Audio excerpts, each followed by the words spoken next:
Good morning to everyone. Dear participants, it's really an honor to participate and have an opening at such an important event, not only important one, but also innovative one. Speaking of innovative, can you imagine like a year ago to have an event like this online with so many participants? It would really be something special, but today, being virtual, being online, it's not special, it's normal. So actually, welcome to new normal. Today, the world is changing very fast and the future is quite unpredictable. We can all agree on that. So in order to be ready to navigate the future as much as we can, we should understand where disruptions come from and where the world is headed. The first thing that we need to do is excellent services. Everyday citizens experience excellent services from the private sector. Therefore, they expect for services from the public sector to also to be customer focused, to be efficient, innovative, personalized, and enabled by technology. The question is how the public sector can provide such excellent services. So there are several possible answers to this. We should innovate and transform how things are being done and amped innovative and agile practice in structures and ways of working. This means that, among other things, that formalizing agile working practices, like remote working, that were put in structure and ways of working. Also, collaborating outside the government ecosystem is really important. Furthermore, cooperation and exchange of good practices with other governments globally is significant. I would like also to emphasize the importance of using data and analytics for building evidence-based policymaking and finding innovative solutions. Finally, co-creating services with citizens is crucial. We should promote active citizenship and create platforms to connect directly with people. I'm convinced that public sector can be agile. Agile organization of public sector can provide excellent services for citizens. But in order to be agile, the organization should be flexible to adapt to citizens' needs, flatter, connected, team-based, and aligned with the strategy. Everything, let us not forget, everything is about the people and having the right people on right places. So we should enhance strategic workforce planning and recruit civil servants that are innovative and collaborative. Also, in the future, redesigning jobs and processes is important in order to enable greater efficiency and innovative thinking in the ways of working. Last but not least, continuously upskilling and reskilling of civil servants is crucial. Today, skills needs to keep up pace with new technologies and complex society problems, or they risk to become obsolete. Which new skills will be important? Not only technical specializations, but also critical thinking, creativity, innovation, problem solving, anticipating future scenario. But the most important skill will be the ability to continuously learn and adapt. So public administration should become a learning organization, an organization that is able to learn from the past and anticipate the future. So let me conclude. The COVID pandemic showed that the public administration can be agile and responsive, since we have adapted very quickly to a new way of working and communicating. Let us now amp agility and innovation in our structure and work processes. I'm convinced that this will help us create a better normal for us and for our citizens. I would like to thank the European Commission and the Finnish government for organizing this event. It's really an important event that can change the way the public administration will work in the future. So, dear participants, if I started with welcome to new normal, let us make new normal even better. Thank you. Thank you so much. Welcome, everyone. This was Peter Pogacar, who is the Director General of the Public Sector Directorate at the Ministry of Public Administration in the Republic of Slovenia. We're going to skip some of our initial introductory formalities because we have a very whirlwind agenda today and move straight on to our next speaker of today, who is Dr. Christian Bason, who is the CEO of the Danish Design Center, and he has a very limited time to present to us, so I'll do the full introduction, perhaps in an unconventional way, after his presentation. Christian, we're ready when you are. Thanks so much, Joshua, and good morning from Copenhagen. I see from the chat that we have a very, very global audience. Some people up also very early or perhaps even late. So let me share a few thoughts with you about futures of the public sector, actually also linking with some of the introductory remarks we just heard. So next slide, please. The ultimate hidden truth, and maybe not so hidden, is that the world is something that we not only make, but we could make it differently. And that is a really good starting point for innovation, to realize that we can actually change things if we want. We have always changed things, and the last year has certainly shown us that we can perhaps change things more radically than we thought we could. Next slide, please. So the question is, can we use this very special time to both imagine and also realize, which means implement, a radically different public sector, a public sector that's more fit for the future. Next. And so my background, first leading the Danish government's innovation team, this Mind Lab, and now leading the Danish Design Center, has led me to the conclusion that the rise of design thinking and systems approaches and innovation labs over the past decade has been very, very valuable to the public sector, but also that the forces that keep public sector organizations running as fundamentally very stability seeking and bureaucratic institutions have been too strong, or at least very strong. So we're also up against some strong forces if we do want to shape a very different public sector. Next. And so design thinking and creative practices and even some of the co-creation aspects we've worked on are good, but not enough. Next. So we need to find a different path, and we need to start discovering and exploring also very practically what could be the shape of the next public sector. Next, please. So rather than starting with the present, what if we started imagining new futures that we wanted, and then we mobilize stakeholders around them? And I'll talk about a few different kinds of futures, but I'll talk about four things very briefly. One is new approaches, one is new types of organizing, one is new leadership, and finally I'll get to new thinking. But let's start with new approaches. So new approaches is about using foresight, scenarios, future thinking to put ourselves into what might happen and be more humble and also maybe more ambitious around that the future is uncertain and that we need to start exploring it in more systematic ways. So here's on this slide a new resource we're just launching at the Danish Design Center. Some of you on the call, I think, actually helped develop it. It's called livingfutures.org, and it's basically a resource for those wanting to work in a very creative way with future scenarios, not least in the public sector. Next slide, please.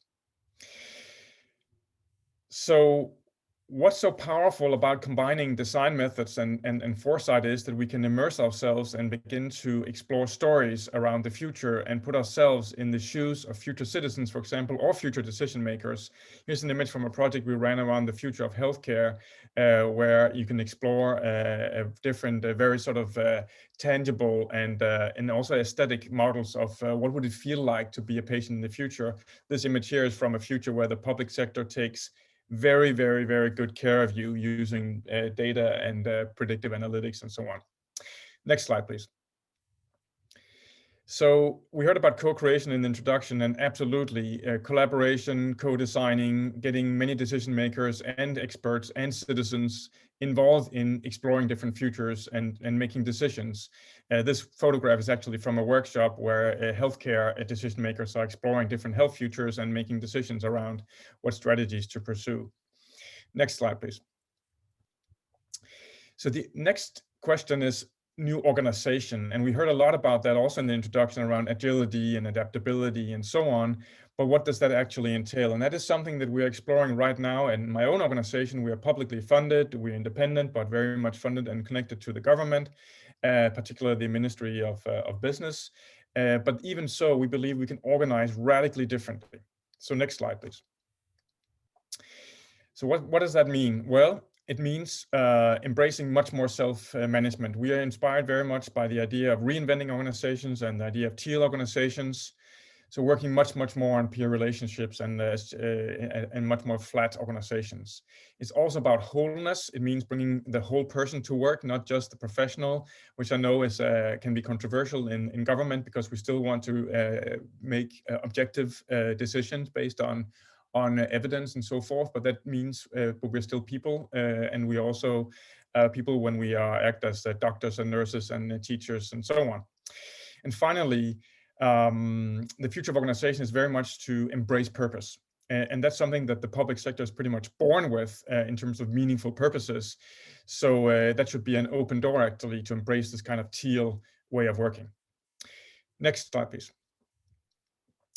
In my organization, we basically said in terms of values that we want to govern and lead by asking what do we believe about people. So what is our worldview about human nature? Next slide, please. So what we think is that people want to make a difference. They want to do their best. People want to have influence over their work. They need to be challenged so they can develop. They want to take responsibility. They want to help each other. People thrive, workers thrive in an atmosphere of trust and recognition. And they also will show leadership and followership, which means that in my organization, everybody chooses their own manager. We have no departments, we have no divisions, we have about 60 people. Everybody chooses who they want to be their leader. And that's a radically different way of organizing, but something that I think we need to start embracing much more broadly. Next slide, please. So what is new leadership about? And just very briefly from some academic research I've conducted, what are the contours of innovation leadership in the future? Next slide. So here I'll say that it's about discovering what kind of change is needed and taking leadership for exploration, for openness, for discovery, more than control and detailed administration. Next slide, please. So it's about exploring problems and leveraging empathy with citizens and their needs. It's about navigating ambiguity and open-endedness, and it's all about insisting to rehearse and experiment and try out the future. So these are some principles around leading innovation through design thinking, and I think in many ways principles around the sort of innovative leadership that we need in the future. Next slide, please. Finally, new thinking. I'll conclude with this. What is that about? Next slide. Well, new thinking is about enhancing the ways we engage with critical global challenges, and it is also about expanding into new types of resources that can help us think differently about the future. So I'm calling that expansive thinking. And so this is, in a sense, you can say beyond design thinking, but expanding our perspectives as we innovate. Next slide, please. So we can think differently about time and time horizon. For example, there are organizations today that talk about the 10,000-year time horizon. Some talk about 300-year strategies. In my organization, we work a lot with 2050 as a timeline. So that's one example. And then proximity is about closeness to people, values, thinking about cross sectors, thinking about new dimensions digitally, and thinking about even the nature of life. These are just examples of what we need to think about. And I can tell you there's a new book coming in about a year's time that will explore this further. But next slide, please. So I'll end with a story, very short, about a little village up in Norway, a hamlet, which has been radically transformed in terms of attracting new citizens, creative artists, and even one of Norway's biggest rock festivals. And the way that happened was from a project manager in government that said to herself, we need to think differently. And this is what she said. Next slide, please. Humans have lived in this location for 9,000 years. So why not design a society for the next 9,000? Now that's radical thinking, and that is future thinking for the public sector. And that's happening right now in Norway. And you see here is the rock concert in this little town. Thank you so much for listening, and have a really great session this morning. Next slide. Thank you. Thank you so much, Christian, for kicking us off in such a useful way. I am aware that you do have to run, but I wonder if I could just ask you one question that will give me the chance to also bring up the next slide and prepare for the continuation. You mentioned some of the forces. I can't remember the exact term you used, but kind of forces promoting continuity within the public sector. Could you expand a bit more on what those forces are and where they come from? So my learning over the last almost 2 decades now is that we have built a public sector for predictability, for stability, for control, managing risk, ensuring at very large scale good quality services. And many of those traits are good things because we need that. We need that also in time of crisis. Then there's a government as a sort of last resort of stability. So we don't want to throw the baby out with the bathwater. But at the same time, we're all talking about the need for transformation, for innovation, embracing digital, connecting with citizens, capturing new types of more diverse and different needs in society. So with that background, we need to have a continued push proactively all the time with all the different kinds of instruments and approaches I just mentioned and more that keeps us pulling us into a different space. So it's not an either or, it is going to be an both and, but we do need to have this continued work on innovation and change, agility and the future, because if we don't do that, it's like a pressure, you got to keep going. If you do not do that, we'll lapse into where we're coming from and we'll stay there. And then we'll not live up to the expectations from politicians and absolutely not live up to the expectations and needs of society. Fantastic. I really like that idea of a constant push and maintaining an equilibrium. And it's also encouraging for people like us who are so enthusiastic about public sector innovation, because it's going to keep us in a job for the next 9,000 years. We're not unemployed on that one, that's for sure. So thanks very much. Thank you so much for being with us today, Dr. Christian Basin of the Danish Design Center. I'm going to now do a short introduction of our team. We are the Anticipatory Innovation Governance team at the OECD Observatory of Public Sector Innovation. My name is Josh Polcha. I work on strategic foresight in the team, and also present today, we have our team leader, Pirette Tunerist, who's about to speak. I'll leave the introduction to her. And then we also have Angela Hansen, Chiara Bleckenwegner, and Heather Bausman. So we have, as I said, a very intensive session today, and I think we'll waste no time in handing over to Pirette Tunerist, who's our team leader, to introduce herself and speak a bit about the future of the public sector from where she stands. Over to you, Pirette. Thank you so much, Joshua, and also thank you to Christian for excellently kind of opening up and also putting our sights and ambitions quite high. So I haven't done an exercise yet of 9,000 years, but now I actually want to do a 9,000 year perspective as well. So indeed, we work at the Observatory of Public Sector Innovation and really trying to look at the kind of the transformation that the public sector is facing and the type of change that also inside the public sector has to happen to also deal with the changes and the needs that are transforming.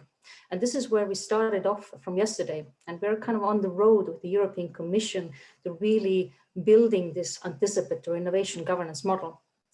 But for the next 9 minutes, I'm actually going to put on my little bit of a futurist hat and look at where the public sector is going in its entirety. I'm going to take it a little bit further than just the kind of everyday activities that we're doing and trying to change. And one of the fundamental questions that we had from yesterday as well is that, are we driving change or are we driven? So what is the role of the public sector? Are we only kind of at the mercy of digitalization, or are we also part of this kind of digital transformation and transformation at large that is happening in societies at the moment? Are we kind of in a wait and see position, only to react afterwards, or are we actually participants in that? So yesterday's discussion actually saying as well that there are many complexities and these technological, epidemiological, and all other kind of drivers that are currently coming up that are shaping the public sector. But that doesn't mean that the public sector is helpless in that role. We also have a role to play.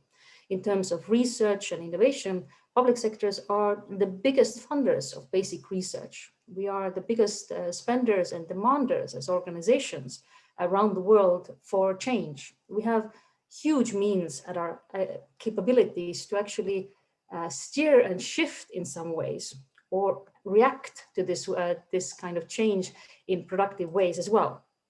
So future is not a singular path. And this is something that needs to be understood from the public sector's point of view as well. There are different forces at play that may actually envision different types of changes at the same time. And this is not most apparent or least apparent at all in the case of technology. So technology is doing different things, it's changing us, and we are changing technology as well, which means that also there are different avenues and scenarios for the public sector itself.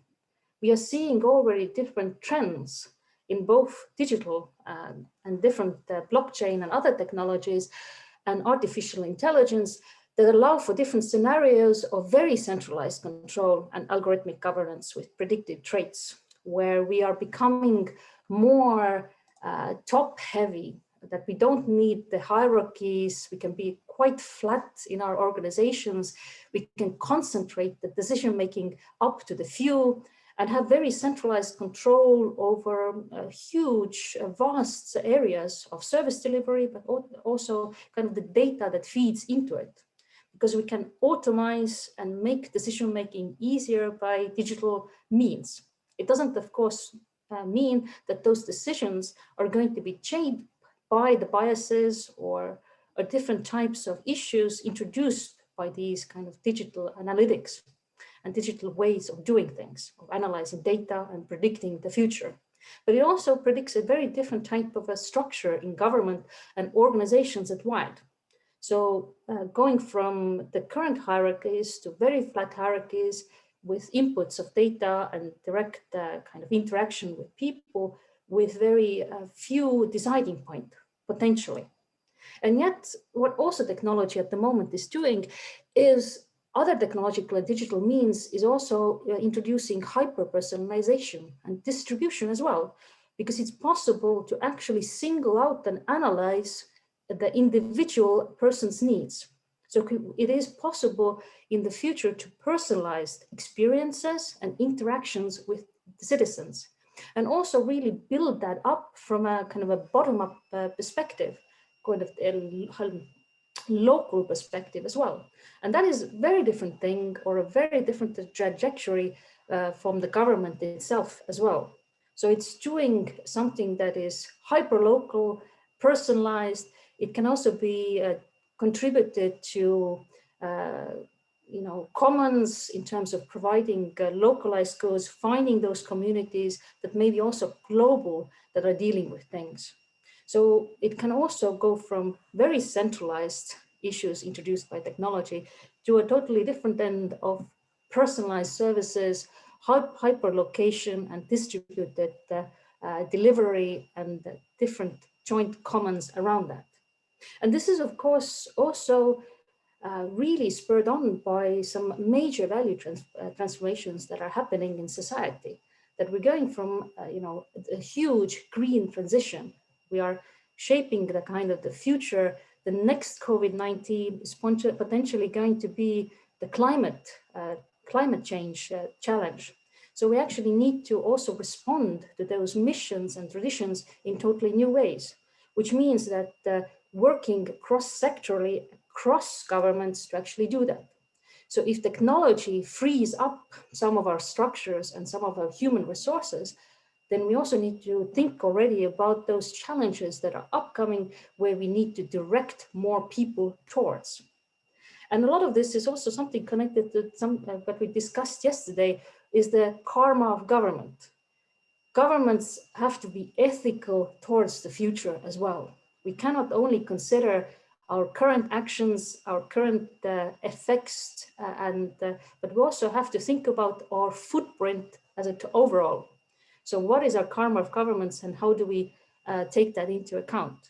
And what we are seeing as well is that through all these future changes and anticipation of the future of the public sector, COVID-19 and others are going to be great accelerators of this change, accelerating the adoption of technology that is directing us to very different types of public sector in interaction with citizens, and also a greater degree of automatization, greater degree of also unequal effects of that change, which also is the responsibility or the karma of government to actually deal with. So OECD's research also shows that low-skilled laborers and things even that require physical dexterity or coordination are jobs that are going to disappear through this transition. It is nothing to be afraid of in terms of overall job and labor market, because new jobs are already emerging and job content is changing. But low-skilled labor is most affected. So we have to actually think about the transitions in those processes and what they mean in practicality to different people and the challenges that actually we need to deal with from the public sector perspective and how we analyze them in the most meaningful way. So being humble, but being ambitious at the same time. We cannot control the complexity of the environment that actually is driving these changes. But we shouldn't also limit our role as governments in terms of really impacting and acting on the future. So we have to be humble, but ambitious. So I'm taking this as the kind of the next steps forward for our panelists as well, to discuss what the future will look like in the public sector in the future. Thank you so much, Pirette. And I really like this idea of humble and ambitious. We're going to move straight on to our next speaker, and we're thrilled to have with us Liana Tang. Liana is the Deputy Director at the Center for Strategic Futures in Singapore. She spent the last 5 years working on foresight and futures thinking in the Singapore government, and has focused much of her work on capability development and foresight communication. Before she joined the CSF, she spent 10 years working on various policy domains in government, and some specific areas include information, digitalization, and communication. With an academic background in the biological sciences, her pet areas of research in futures explore the intersections between digital, biotechnology, and society. Liana, we're thrilled to have you with us. The floor is yours. Thanks, Josh, and thanks also to the OECD team for having me here.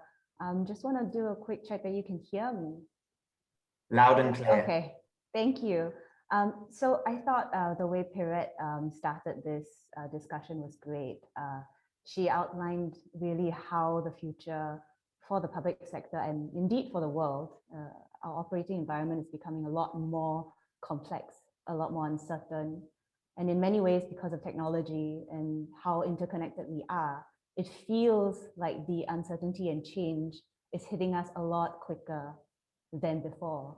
And so this just makes governance, it makes life in general very difficult to deal with. And it's also led to a lot of these problems that we see today.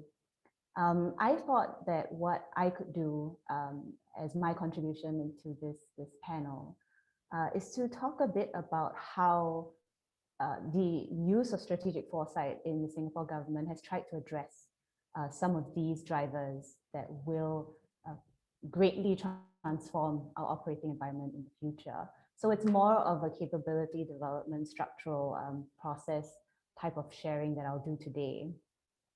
And I thought what's interesting is that coming from Pirette's sharing is that so you have a vague understanding of the environment, but you cannot assume that everyone else has the same understanding of how the environment is going to change. So that's something that's quite critical. How different systems deal with that can vary. And one of the ways that we deal with this could also be done through futures. The other thing about your sharing, Pirette, was about building ambition. And I think building ambition is important. It's indeed something that we also try to always push the bounds of here, because we do strive for excellent public service. But at the same time, the ambition also is highly contextual to each government. So how do you figure out which, so basically your spectrum of ambition depends on where your needle movers in government are. And so it depends on the issue and it depends on the decision makers. So in my sharing today, I thought I would talk about 3 big things and how we try to address these true futures. And just before I do that very quickly, to give everybody a background, the Center for Strategic Futures is around 11 years old in Singapore. We are cited in the Prime Minister's office in the Center of Government. But the practice of foresight in the Singapore government predates the CSF by at least 3 decades. And we've always had the practice of scenario planning as one of the futures tools that we use and a very strong sort of disciplined process since the 1980s. So that's just a very quick context to share with you. And it's important because quite a few of these learning points that I will share does come from benefit of doing this for so long. It's not so easy to see these, it's not quite so evident, these sort of reflections, if you were a foresight unit that really only just set up, because there are all kinds of other challenges when you're in that situation. So the first big thing I wanted to talk about is dealing with the uncertainty, the acceleration and the change that we are all acknowledging here today. And I said earlier that you have to also, you cannot assume that everybody is on the same page about the level of uncertainty and the level of change. And so it's important then to scout, right? So this is one of the functions that we perform. We like to say we scout. And that's detecting these signals of change early, thinking about what these emerging issues are. You know, you can then call it a trend or a driving force and what have you. But what's really important is looking for these and giving them names. I know it sounds like the most obvious thing, but once you give it a name, it exists, and then your leaders can talk about it. Your policymakers can think about it. You can really start these important conversations and get ideas flowing. I'll give you an example, right? Back, I want to say in 2015, and this was way before Uber became a big thing in Singapore. This was way before Grab and the sharing economy really took hold. We saw some of these signals of change and put them up for decision makers, and we give it a name. We said, look, in the future, there'll be all these gigs. You could potentially tap a human cloud, and people could operate as businesses. So these keywords were quite were taken up so that people could start talking about it. Oh, what if people were operating as businesses? Oh, what if there was a human cloud that we could tap? What are these opportunities and challenges? And this predates the term gig economy quite substantially. And it really helped decision makers get in tune with what's going on and start the conversations. So scouting is important, but giving these things a name is also important. And so that's, you know, one of the things that we like to think that we do quite well. And of course, scouting also needs to be done with discipline. And so we also make it a point to protect time and space and specific processes to do this. One of the ways that we're quite known for doing this by is our scenario planning process. It is for those who actually do it, you know, it's a very methodical, actually very tedious process, and we do it every 3 to 5 years. It is incredibly painful for anybody who's done scenario planning. But it is a great discipline. I mean, there's a reason why the methodology persists today. And we also see these processes as ways to convert people, and I'll talk a bit more about that. So the first thing I wanted to talk about was scouting and giving things a name and making people engage with it. The next thing I wanted to talk about is how you know now that, okay, all these changes are happening outside and you want to pursue innovation, you want to push the bounds of ambition. But fundamentally, there are many ways in which our mindsets or structures are incompatible with that desired future, right? And you know, this is why it's important to challenge the way you do things today. And many futurists might not find this as part of their jobs, but we do. So what do I mean by this, right? I'm sure you all were paying attention early last year when the Space Force uniforms were announced in the US. And they came under a lot of criticism about how Space Force uniforms were all in camouflage. The internet made fun of them saying, oh, are there trees in space? I didn't know that. I use this really just an example to show that the rhetoric was so powerful, but today's structures were a bit incompatible with that. I'm sure there were many reasons for why that was the case, but it's just an example to illustrate what I mean. So there are other examples, right? You aspire to be a smart city. You've put in, say, all the infrastructure. Your fridge can talk to your phone, can talk to your workstation at work. That's great. But when COVID hit and everybody was forced to work from home, how much resistance did you see, when that had to happen? I mean, even here in the most connected, one of the most connected countries in the world, where you really don't have an excuse, there was actually surprisingly quite a lot of resistance in some quarters, really because mindsets were incompatible with that sort of future that you wanted to have, that smart city future. People insisted that I could only appraise your performance if you're in the office. If not, I don't know what you're doing. So these are just some examples, right? For example, if you're at home all the time, should you even be allowed to take leave? Okay, that's a very extreme example, but that's another example. Another great example is how you want to embrace agile ways of doing things. Everybody agrees. So the rhetoric is, yes, we have to do it. But when you actually get down to doing it, you realize that so many structures are in place that impede your way. So for example, in public sector, we know how difficult it is to buy something. You're publicly accountable to the money that you spend.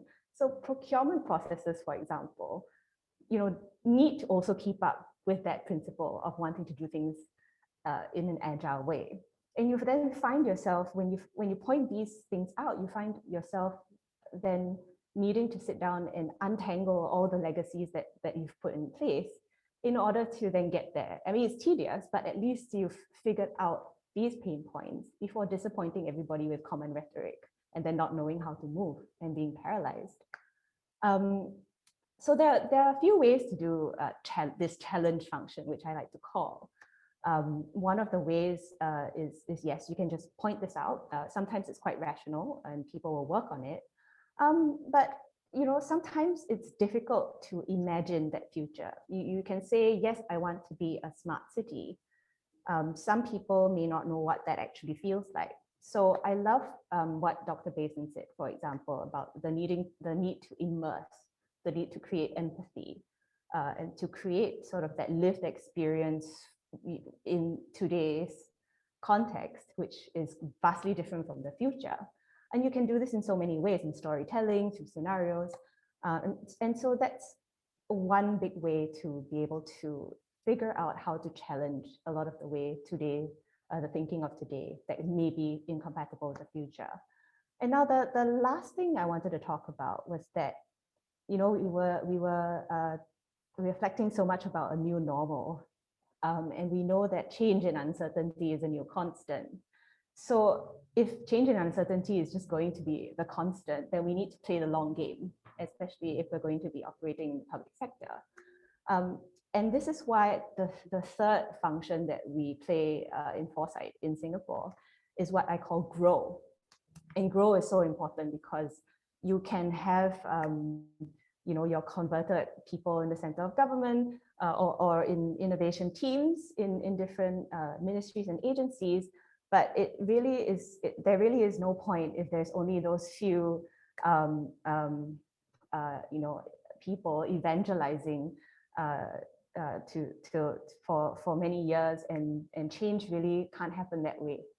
So it's important to us then to grow sort of this capability to think about the future, to also understand the value of these different functions and bring them back to the policy-making space. So we do this in many ways, and it really depends on the context that you're operating in and what it's useful.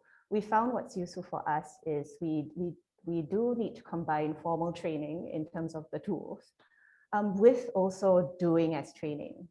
And what do I mean by that? There's so many futures training out there, all kinds of curriculum that you can go for. But I think many people will tell you that until you've actually done the work, you don't really know what futures thinking really is. So we try and encourage this as much as possible. So much like what the OECD team is doing today, we build communities of practice around foresight and futures thinking. We contextualize it to the Singapore policy environment, and then encourage these collaborations among public agencies to think quite systematically about the future and specific issues. And that's how then you get good at doing futures. The other very important aspect of GROW is developing people. And I mean, I think this is nothing strange to all of you here. Developing people is so important. For us, we do it in a few ways. So there's the training that we do, but we also have, a sort of revolving door at the CSF. So the CSF is a small team. We're about 10 people. It's important that we are all from diverse backgrounds. Some have experience in policymaking, some don't. But what we make it a point to do is to have a bit of a revolving door policy in CSF, where we take in officers, we train them, radicalize them in the ways of futures thinking, and then we release them back into the system.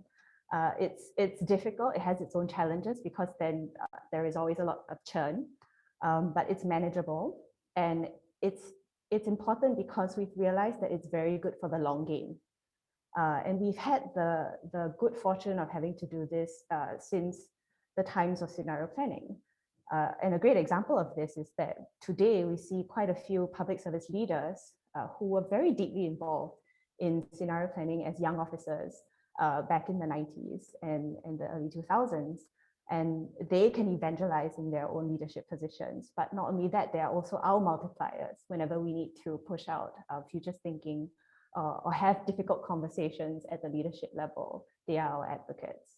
So it's really, I guess that's what I wanted to leave everybody with, is think about the ways that you can encourage playing the long game through very contextualized practices across different countries.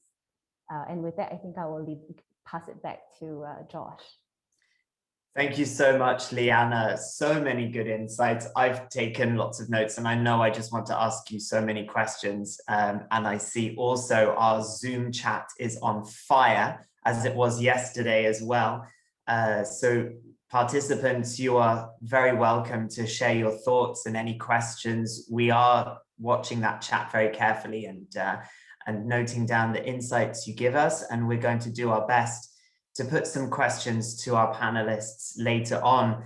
But first, it's important for us to hear from everyone. And so we'll now hand over to our next speaker, who is Dr. Andrea Cooper from the Connected Places Catapult.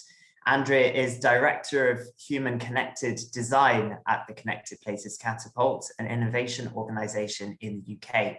She was previously Deputy Director for the UK Government's Cabinet Office, where she created the multi-award-winning Policy Innovation Unit and Policy Lab, delivering over 100 strategic projects under 3 prime ministers. An industrial designer by training, Andrea is published widely and has contributed to a number of books on design-led change. In 2019, she was listed by Apolitical as one of the world's most influential public sector innovators. Andrea, we're thrilled to have you with us. The floor is yours. Thank you, Joshua. Hello, everyone. And thank you to the OECD for putting together this webinar. It's been so fascinating to hear those perspectives. And I very much look forward to a discussion that we will no doubt have shortly. I think as a designer, I've always felt a bit lonely when I've worked in government. And so one of the things I needed to do in establishing things like the Policy Lab was to really start with the kind of core of what kind of skills do we need if we're to work differently in government. And I very much resonates with what Christian was saying about the fact that governments are set up to be stabilizing forces. And how can we, if you like, insert some disruption? And then, of course, the world changed and disruption became the new normal. Disruption was all around us. And so I think in many respects, the role of design in government also changes. So I think the central question here for me is, what kind of world do we want to live in? And this is a question that politicians hold, but also citizens hold. And once you know what that is, then how are we going to get there? And of course, in order to get there, we need to also know, where are we now? And I suppose if I were to misquote Lenin, his phrase, there are decades when nothing happens, and then there are years when decades happen. We're in one of those years. And I think it's really important to remember that the context really shapes the opportunity. And so if you think about it, this has become such a radical year for us, when the unthinkable, the unimaginable became reality. And I think of it often in terms of, if you think about earthquakes, like you will have a volcano, it will be very solid. But when an earthquake happens, rock turns into liquid. And this process is called liquefaction. And we're in one of those moments politically and in terms of our collective consciousness, when I think in the first time in living history, every person on the planet is synchronized in a shared pursuit and concern around a microscopic virus. That has changed the way that we might think about the world and think about our collective endeavor.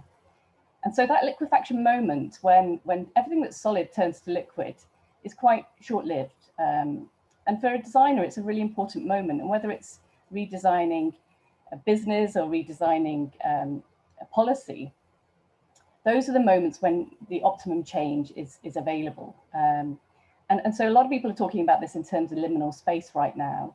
And in my role at the Connected Places Catapult, we're using it as a moment in time to rethink design. So rather than thinking about human-centered design, which has been the narrative for the last decade, thinking about what human-connected design looks like.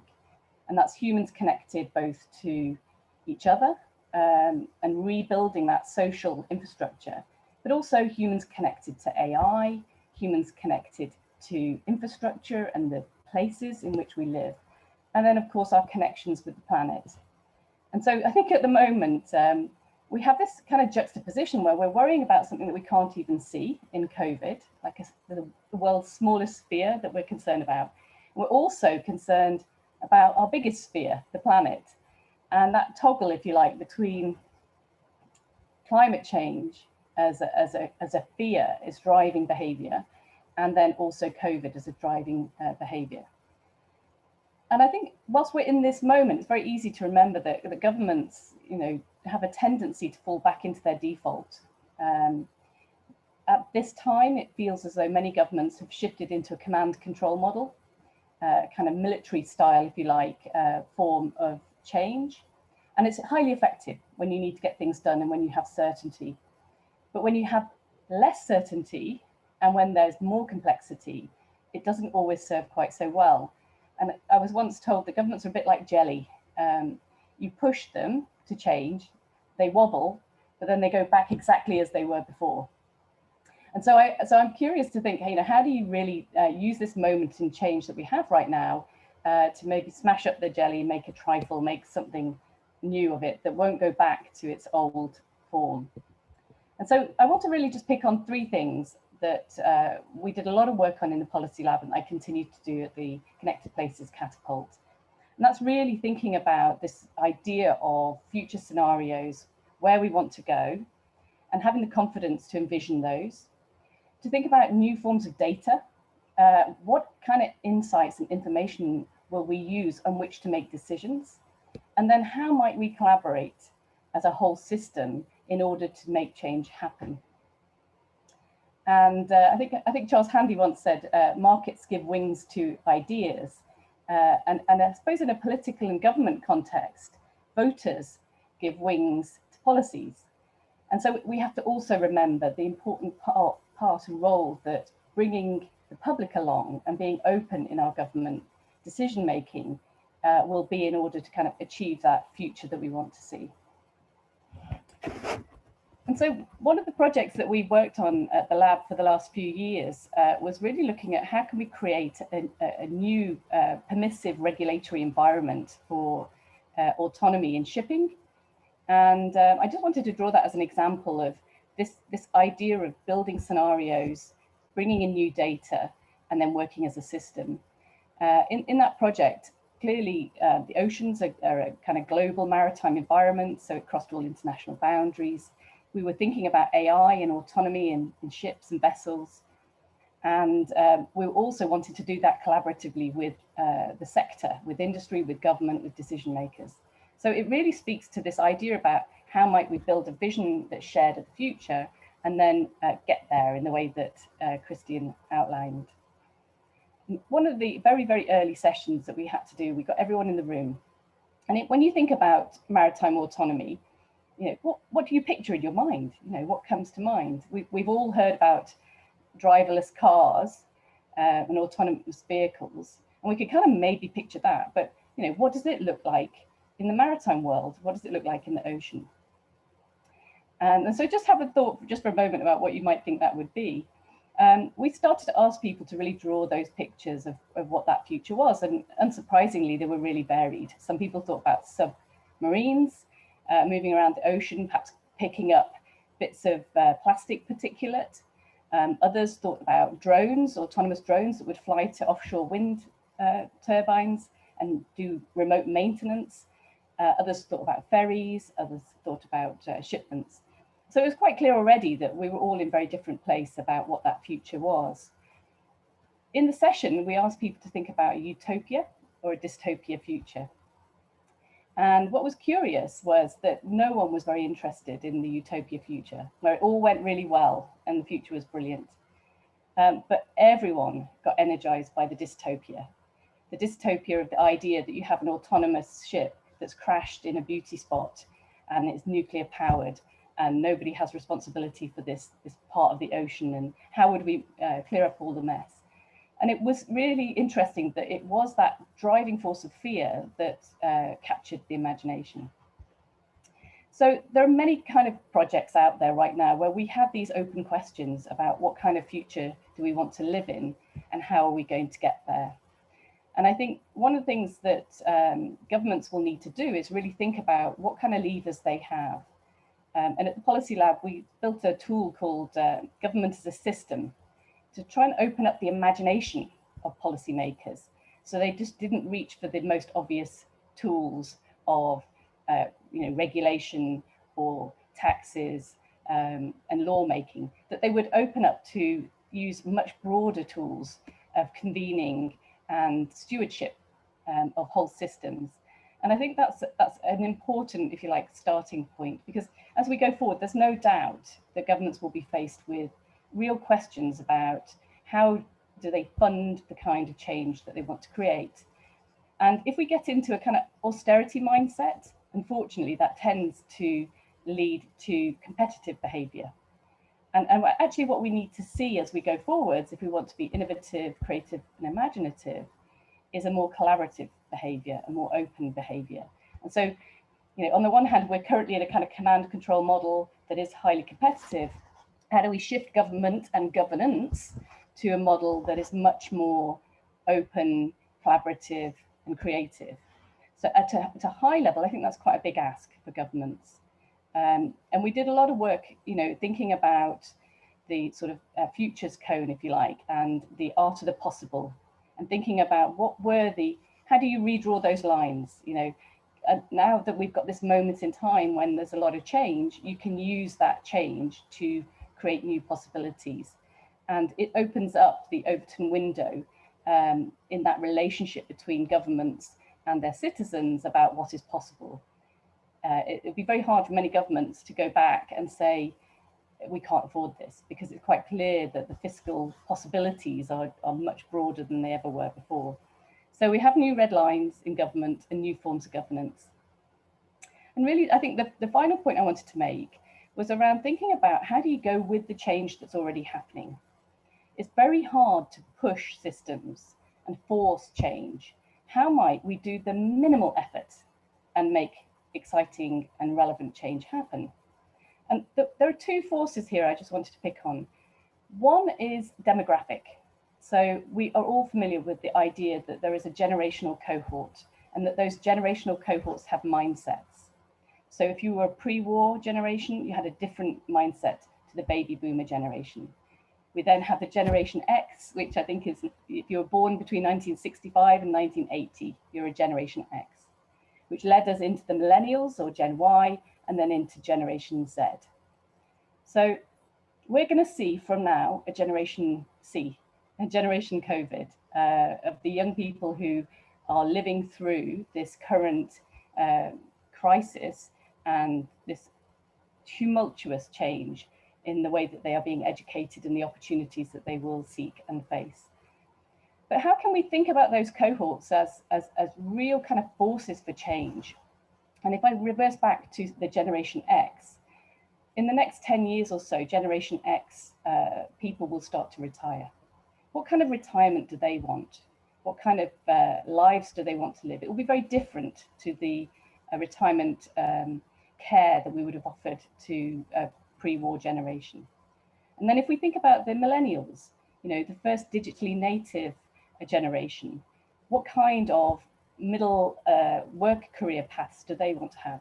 So I think if we move with the agenda of the generation, we can really maximize change.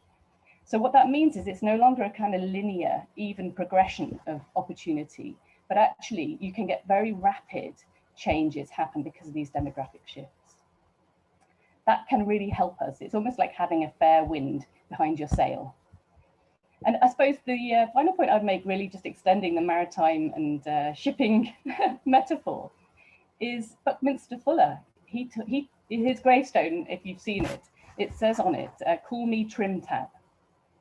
And a trim tab is the bit of a rudder on a ship that moves first, that breaks the tension in the water, that enables the rudder itself to move, that then enables the tanker, the huge weighty ship tanker, to make a turn.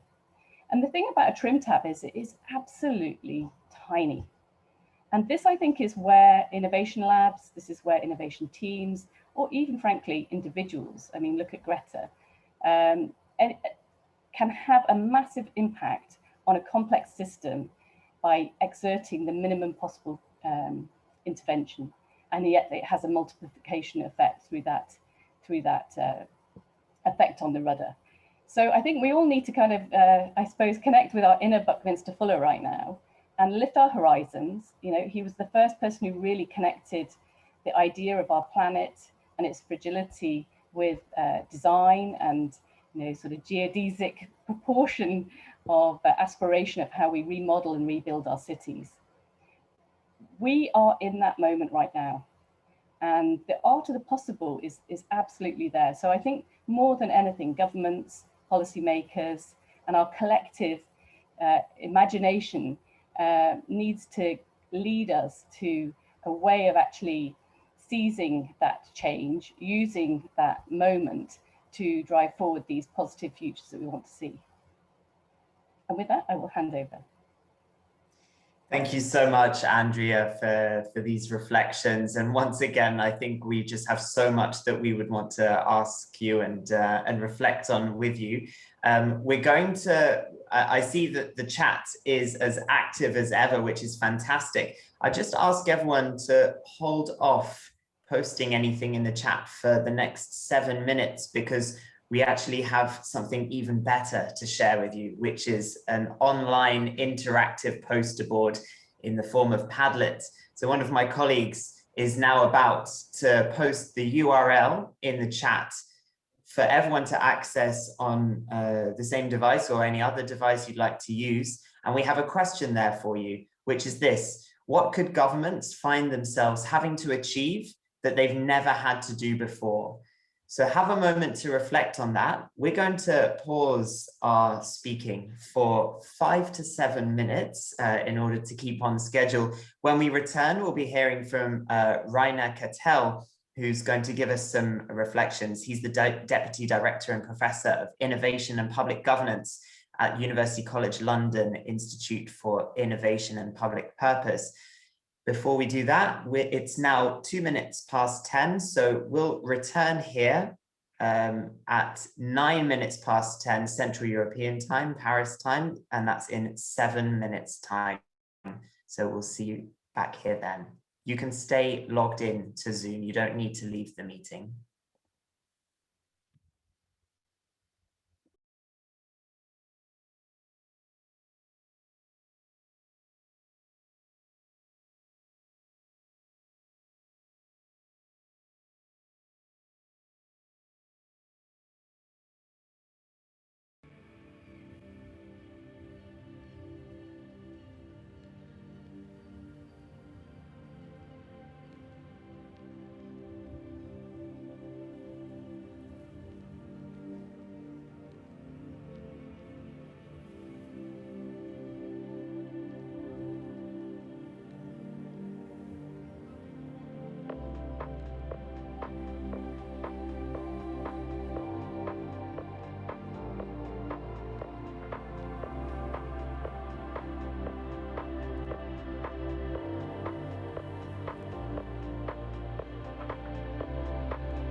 All right, so I think it's time for us to resume our session. Welcome back, everyone. I'm putting my video back on, and thank you all for your contributions to our online Padlet. Some really rich things there. We're going to save all of these responses and go through them as a team, and hopefully have some time during this session to reflect on it. We are very limited on time now, but I'm very pleased to hand over for some reflections to Rainer Cattell from the UCL Institute for Innovation and Public Purpose. Rainer, the floor is yours. Thank you so much for being here. Thanks, Josh, and good morning to everybody, or good afternoon, depending on where you are. And it's been a great pleasure to listen to these various presentations this morning. And of course, it is somewhat of a difficult task to reflect on such a rich tapestry of thinking. And I think I wanted to start from the, there is something inherently difficult about anticipatory governance, because of course it is about the future. And that there is this great saying by a baseball player from US who said that future ain't what it used to be. So I think we're rethinking the future, and we're constantly being challenged by our activities in the moment. And of course, the future ain't what it used to be from today to last year. So there is a radical change or a radical uncertainty about the future. But it's one thing. And the other thing is that, of course, the future, trying to think about our own future, is also thinking about our own mortality. And that sort of scares us as well. So there's this uncertainty that future is constantly changing, but it's also the uncertainty about our own existence. So there is something really existential threatening about the future as well. And so I think there is and I think these two things lead governments to be very much about trying to deal with this uncertainty and anticipating our own demise, which is basically leads governments to plan, regulate, and trying to deal with that uncertainty. So I think these are really powerful existential forces that mold governments or direct them towards this, what Christian was talking about, stability, enhancing activities. And I think what we heard today is that there has been a number of attempts. How do we inject dynamisms into this very stability-oriented infrastructure of government? I think that the key lessons from me from this morning is that we really should be thinking about how do we make public organization dynamic by design, rather than sort of separating them out and saying there are these stable functions and then there are these dynamic functions, and how do we actually make them dynamic by design? And I think the key lesson from COVID is really that dynamic organizations that are dynamic by design are also resilient by design, or they are able to offer services, solutions that are also resilient by design. So, and I think especially we can learn from our friends in many Asian countries that have been focusing on these kind of capabilities. For instance, investing in digital infrastructure, from Taiwan to Pakistan to Bangladesh. You can really learn from those experiences how this investment into long-term stability enables you to actually be all dynamic at the same time as well. So I think this is, for me, the key first lesson is about how do we build those capabilities in public organizations that enable us to be dynamic and resilient by design. And I think that the key first capability for me is around ability to frame or reframe problems. How do we take problems away from the silos of policymaking, and how do we, what are the ways of reframing, both in a way that citizens actually understand what public organizations do day to day, but also in terms of actually motivating people working in those organizations, and also being able to communicate more clearly what we are doing. And I think there are, great examples from how do we reframe the question of climate change. So we think of it as an energy problem, but of course it's also a food problem. What do we eat? What do we wear? Our clothing. So I think these kind of abilities to reframe or think or move away from GDP to well-being, for instance, like countries from Finland to New Zealand are trying to do. I think these are all very helpful exercises, and I think this is trying to think about the future, I think these kind of capabilities will be really fundamental for governments to how to reframe and constantly rethink the problems we think we are having. Because remember, the future ain't what it used to be. So the future is constantly changing. So we have to be able to adapt our framing of problems as well. And this leads me to a second reflection, which is about openness. I think almost everybody talked about this idea, from Christian to Andrea, that public organizations are becoming more open, and again, almost by design, because you have to be more able to engage with various stakeholders, various views of point, and so it's from organizationally having much more flat organizations, much more focused on teams rather than departments or lines of command, and so on and so forth. But also, of course, digital infrastructure that, if you design it in an open way, you actually build much more dynamic capabilities into the infrastructure to be able to respond. And I think with this, and of course, communities of practice being another really good example of being very open.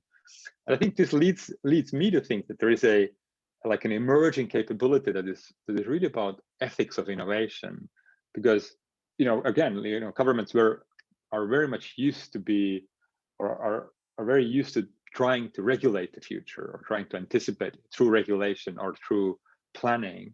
But if you're trying to be really open and actually make it openness by design as a feature of public organizations, then all those innovation activities and all reframing and all that will put a pressure on civil servants to innovate in this radical space of radical uncertainty. So I think this capability to think about your own ethics, your own biases, but also at the same time to bring on other people's perspectives becomes a really, really key capability. So the ethics of innovation as a capability. And the last point I want to make is quite similar to this ethics of innovation. I think is our analytical capacities in governments are again by definition looking backwards rather than to the future. So we are very poor at predicting future events or even GDP growth or things like that. So most of our analytical tools are looking backwards. And again, I think future ain't what it used to be. So we will not be able to predict the future. But I think the best safeguard against that is to build diversity into public sector organizations. So the diversity of analytical viewpoints. So we are not only doing statistical or econometric analysis, but how do we integrate ethnographic analysis, for instance, and things like that. So I think this, again, the diversity, because in itself is, of course, is a question of power as well. So how do we bring those questions of power into the question? How do we analyze certain events and certain features of our governments? So I think these three capabilities around reframing, around ethics of innovation, and also of diversity of analytical viewpoints, I think will be really important to make public organizations dynamic by design, and that also means they're resilient by design. Thank you very much for this wonderful morning. Thank you so much, Rainer, for these contributions. We are going to try and finish this session a little bit earlier because, as most of you probably know, we have another session immediately afterwards. So I'm going to put one question to our contributors, Liana, Andrea, and Rainer. Ask you to be very brief in your response, and then we'll whisk everyone away into our next session.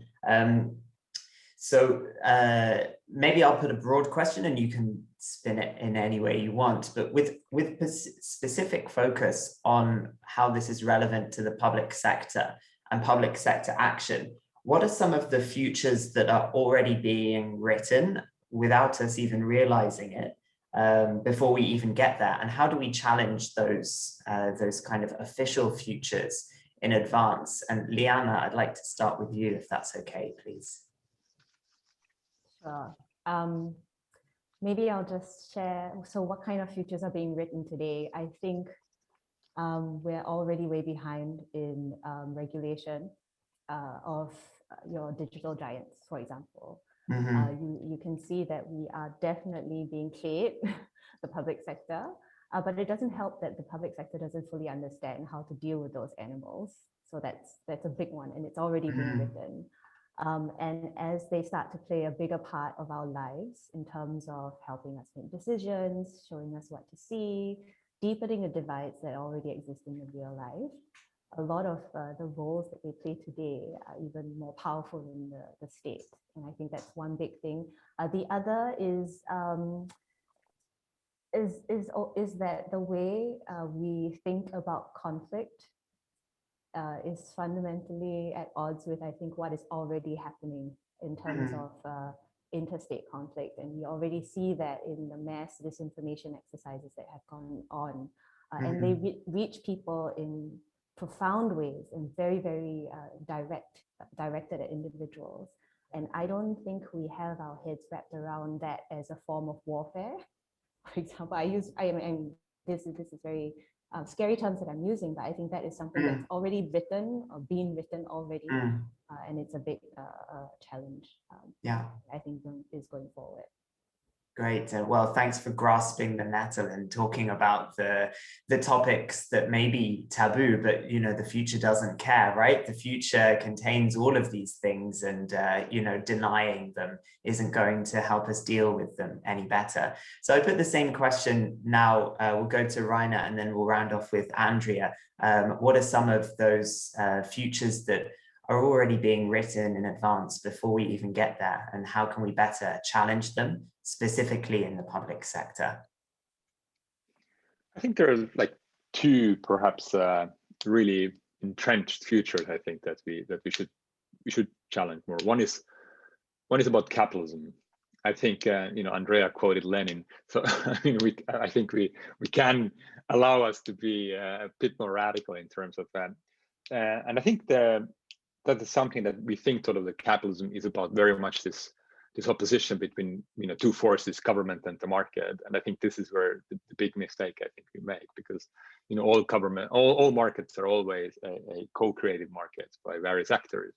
And I think this, you know, leads us back to this idea of openness. So if government organizations are to be more open, they should also be more perhaps radical about thinking, what are the markets and what kind of capitalism do we want? I think that's one thing. And the other is really this growth narrative, I think, which is yes, there is so much discussion about degrowth and donut economics and whatnot. But I think if you just look at any sort of normal government statement about economy, it is about growth. So it's about GDP prediction. It is about being close or far off to its prediction.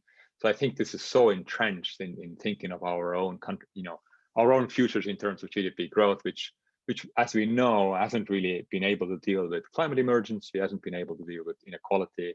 So these things have gotten actually worse at the same time that many economies have been growing. So I think this is another future that we should be able to debunk and rethink. Thank you. Super, thank you so much. And let's turn to Andrea for some final reflections. Over to you, Andrea, please. Thanks. I think firstly, I would just question the public sector. I've always felt we're operating in a mixed economy. And if we're operating systemically, that means hybrid value chains. So that means working across the social sector, private sector, and government and the public sector. So the boundaries, I think, are much more blurred.